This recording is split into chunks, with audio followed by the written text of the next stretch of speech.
majina naitwa Rasul Hamis Majoa, ni mchezaji wa Dar Young African Sports Club under 20. Hebu tuambie historia yako ya soka ilikuwaje mpaka umefanikiwa kufika Yanga?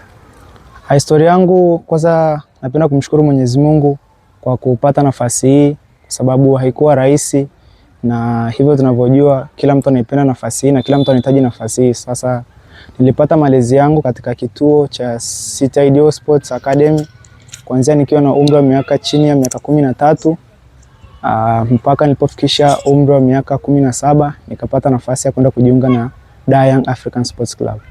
Safari yako ilikuwaje wakati upo City Ideal? Kiukweli City Ideal Sports Academy ni kituo kizuri cha kukuza vipaji. Nilipata malezi mazuri na pia kuna talent sana. Pia nilipata malezi kwa muda mrefu sana mpaka hapa nilipofikia. Tumekushuhudia umeenda Yanga kwenye timu ya vijana, baadaye mwishoni ukapanda kwenye timu ya wakubwa kuanza kufanya mazoezi. Nini siri ya mafanikio?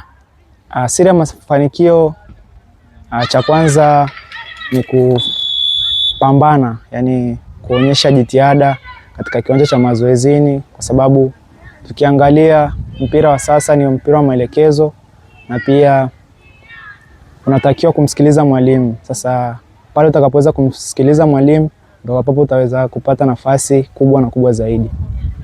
Kitu gani cha ziada ambacho ulijifunza City Ideal ambacho kimekufanya pengine mpaka kufika kwenye moja kati ya timu kubwa zaidi nchini Tanzania? Cha kwanza nipende kuwashukuru City Ideal Sports Academy kwa sababu imeweza kunisaidia kwa upande mmoja au mwingine. Cha kwanza ni nidhamu, cha pili kupambana, cha tatu kutokukata tamaa, kwa sababu tunajua lengo na madhumuni ya vilabu na academy kama hizi ni kukuza vipaji. Sasa nilipata malezi mazuri, walinipa vitu vizuri ambavyo vinaweza kunisaidia kufikia malengo kwa namna moja au nyingine. Rasul, unajiona wapi miaka 5-6 ijayo? Kwanza napenda kumshukuru Mwenyezi Mungu kwa swali hilo. Napenda kusema kuchukua nafasi hii kwa sababu tunajua wengi tunapata nafasi kama hizi kubwa na tunaweza kufikia malengo, lakini kuna baadhi ya vitu ambavyo vinaweza kutukatisha tamaa, lakini mimi nawaahidi na pia nina vision baada ya miaka 3-4 mbele nitakuwa nimepiga step kubwa zaidi. Nani role model wako? Role model wangu kwa nje ya Afrika, role model wangu ni Dayo Upamecano. Kwa hapa Tanzania ni Ibrahim Abdullah Baka. Yuko pale pale Yanga. Yuko pale pale. Unaendelea? Asante. Hebu tuambie, ni kwa namna gani uliweza kutoka timu ya vijana mpaka ukapandishwa timu ya wakubwa ukaanza kufanya nao mazoezi? Kikubwa kama nilivyosema before ni kumsikiliza mwalimu, kuwork hard na bila kuchoka, kwa sababu kikubwa zaidi ni kufuata maelekezo ya mwalimu, na kufuata maelekezo ya mwalimu, kupambana na kuonyesha effort ya baadaye. Kuna watu wanadhani ili kufika kwenye hizi timu kubwa kuna connection. Hebu tuambie, kuna connection yoyote ama ni mapambano? Kweli mimi ni watoe watu wasiwasi, kama unapambana lazima mafanikio yaone. Haiwezekani uweze kupata nafasi na hauna uwezo wa kupata nafasi eneo hilo. Sasa kusema kwamba habari ya connection na nini, hiyo si kweli, kwa sababu nilipelekwa pale kwa kuwa nilikuwa na uwezo na deserve kufika pale.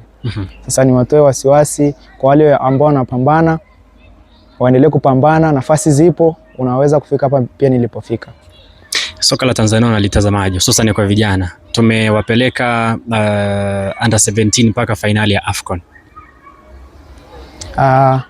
Soka la vijana kwa upande mmoja au mwingine naweza nikasema limekuwa kwa kiasi, kwa sababu tunaangalia sasa hivi kuna baadhi ya timu zinaweza kuwekeza katika kwenye timu za vijana, kwa sababu pia wameshaona huku chini kuna mambo mengi makubwa mazuri na kuna talent, hivyo wameweza kuwekeza na kuibua vipaji vya vijana wengi. Mchango wa wazazi wako ukoje katika hiki kipaji chako, lakini pia mpaka kufikia hatua kubwa kama hiyo? Kwa sababu tunafahamu wazazi wengi huwa wanahisi kama watoto kwenda kucheza mpira ni kama kupoteza muda. Asante sana kwa swali lako zuri, nilitegemea ungeniuliza, na kiukweli wazazi wangu ni mchango mkubwa sana katika safari yangu ya maisha ya mpira, sababu nilipata nafasi ya kusoma lakini pia wakasikiliza mawazo yangu kwa sababu ni kitu ambacho nakipenda, hivyo wali appreciate kile kitu ninachokifanya, na ninawashukuru sana kwa kunisapoti mpaka hapa nilipofika. Neno moja kwa watu wa Arusha, tutegemee Ibrahim Abdullah Baka ajaye? Neno moja kwa watu wa Arusha, napenda kuwapa kama ushauri mfupi, ni kupambana, ni kuonyesha jitihada bila kuchoka, kwa sababu tunaangalia ni vijana wengi tumeanza nao safari ya maisha mpaka sasa wameweza kukata tamaa, lakini na ukiangalia asilimia kubwa wanayo talent. Sasa ningependa kuwashauri tusikate tamaa, nafasi ipo, Mungu atatusaidia, tuendelee kupambana. Wachezaji wengi sana ambao au mimi naweza nikaa na mfano wachezaji wengi sana ambao niliwashuhudia walikuwa na vipaji, lakini kwa sababu tu hawajaonyesha jitihada na pia hawajaonyesha discipline, wamebaki huko huko walipokuwa. Yaani wamebakia wengine huko Moshono, wengine wamebakia Sanawari, lakini kuna wachezaji wengine ambao walikuwa hata hawana vipaji sana. Mifano ninayo nisihitaje, lakini sasa hivi tunaona wako mbali. Kwa hiyo Rasuli ni kijana wetu, tulianza naye akiwa ana miaka 12, miaka kadhaa iliyopita. Lakini jitihada zake na discipline yake aliyoionyesha sasa hivi anacheza mpira kwenye timu ya Yanga Africa. Tumpigie makofi kwanza. Kwa hiyo yuko timu ya Yanga ya under 20. Bado anaendelea kupambana kuweza siku za usoni aje acheze labda timu ya ligi kuu au timu ya Yanga wakubwa. Kwa hiyo sasa hivi yuko likizo, amerudi hapa Arusha, amekuja kutusalimia. Yeye alianzaje mpaka akafikia hapo alipo. Japo ameshapiga step, sio kwamba amefanikiwa, lakini ameshapiga step.